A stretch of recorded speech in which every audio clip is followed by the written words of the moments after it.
Hello, you guys. Welcome to the part 2 of my video of the Lenten period. And today I want to talk about preparedness and preparing for Lent. I mean, this is not coming from, how the church places it, but how I have learned to personally prepare for Lent. So, one of the few things I get to do when we approach the season of Lent, say a day before Ash Wednesday, when we officially kickstart the Lenten season, I I try to do a bit of reflection. I try to look at myself. Where am I coming from? How well have I been with my religious life? How well have I don't know why I'm getting teary and why I'm getting emotional. But part of the things that I try to do is I try to look at how well I am I have been, how my life has been with God so far. If I ask questions like, if God was to come today, how prepared am I? How positioned am I to actually get to, like, um welcome him, things like that. And it is a way for me to really really like prepare for the Lenten period, because I mean the Lenten season is a journey. It's more like a journey towards redemption, a journey towards salvation. And it's expected that you position yourself a lot more towards doing the things that are good, towards holiness. That's what happens during the the Lenten season. And first things first, I reflect. Like, I don't joke with it. I look at myself, I do a reflection of where I am coming, and I try to say, Dorothy, you have been a terrible Christian. Or I say, Dorothy, you have tried, but you're not there yet. Look at, these are things that you should have done differently. These are things that you haven't done. These are things that you could have done. So it is a reflection. I reflect. After the reflection comes confession. Yeah. After the reflection comes confession. And in the Catholic Church, it's even expected that you even do confession during the start of the Lenten season, to prepare yourself and open you up for the blessing, the salvation that comes from, partaking in this journey towards salvation. So you're expected to go for confession. So part of the things that I do, second thing, is to try to ensure that I go for confession. Right now I'm making the video, I haven't gone for my Lenten confession yet, but I'll try to do that. I mean, I was working all through the week, but I would our confessions are Thursdays and Saturdays. Tomorrow I'll be at work, so I will not be able to go for confessions tomorrow. I mean, I'm talking from my parish, but I would be available on Saturday, so I should be able to go for confession on Saturday.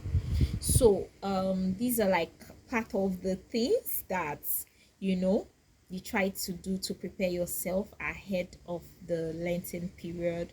You want to confess your sins, and I mean, you can't just confess your sins without doing a proper self-examination, which also stems from the initial point I talked about, which is the reflection.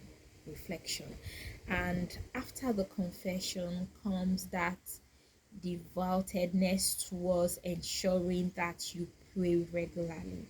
And when I talk about prayers, I want to talk about praying the rosary. I mean, you want to ask, which I mean, for Catholics that are seeing this video, you want to ask, oh, which mysteries? For me, it is safer to pray the, not really safer, but it is preferably during the Lenten period, you pray the sorrowful mysteries. You pray the sorrowful mysteries during the Lenten season.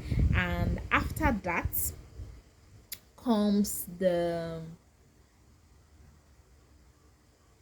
your normal prayer life and then the Bible. I mean, as much as possible, you want to try to reflect on the Bible.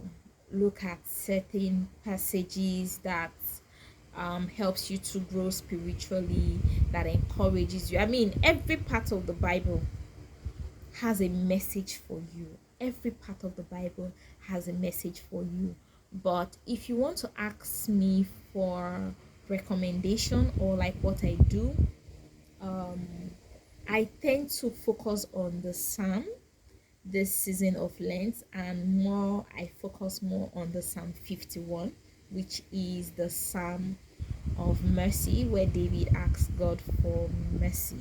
So, and I mean, this is me even saying that Psalm 51 happens to be my most favorite Bible passage, which is the Psalm 51.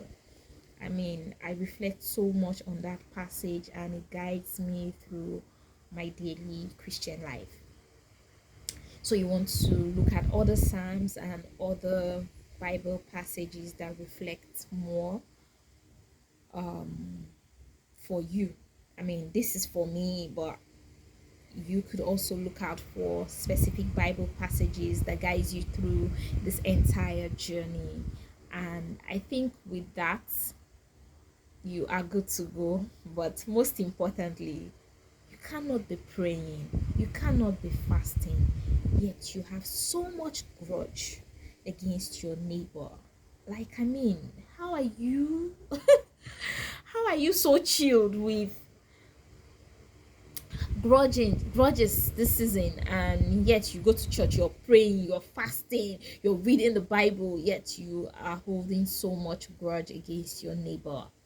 That is not, I like to say, it is totally not acceptable. So I want to also encourage you this season to build a very good Christian relationship with your neighbor, your friends, and the people around you. I mean, the world will be a better place if we are able to love each other, and that translates to, you know, looking out for your neighbor. I mean, you find somebody in need, you give them help. Help doesn't have to come financially, it could be an advice, it could be, you know, anything that just helps to position your neighbor in a good position. I mean, it goes a long way. So with that, I think I'll come to the end of this part of the video, talking about how to prepare for Lent. I mean, it's important. You pray, you fast, you reflect, you read the Bible, and most importantly, you help the people around you. But we are living in perilous times, and so you want to also be really careful how you render help so you don't end up getting yourself into trouble. So with that, I would say have a beautiful Lenten season and see you in my next video. Bye.